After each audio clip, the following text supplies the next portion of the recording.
तारीख गवाह है कि ताज़ियत की रस्म हर कौम और हर मिल्लत में कदीम अयाम से चली आ रही है। मजहब, अक़वाम और वहशी कौमों से लेकर जानवर, चरिंद परिंद तक इससे मुस्तस्ना नहीं है।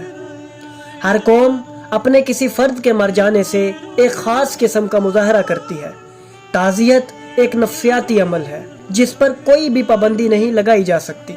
गोया गम मनाना और ताज़ियत पेश करना फितरत की ज़ुबान है जिसे किसी कानून, किसी मजहबी फतवे या किसी सियासी जबर से खामोश नहीं कराया जा सकता। यही वजह है कि हज़रत आदम अलैहिस्सलाम से लेकर आज तक हर फर्द ने अपने तरीके पर मातम का इजहार किया और शोक की मुख्तलिफ शक्लें अपनाई। कुरान मजीद में खुद रोने को एक लतीफ़ रूहानी अमल करार दिया है। कुरान मजीद ये ऐलान करता है कि ज़मीन व आसमान कभी बाज़ लोगों पर गिरिया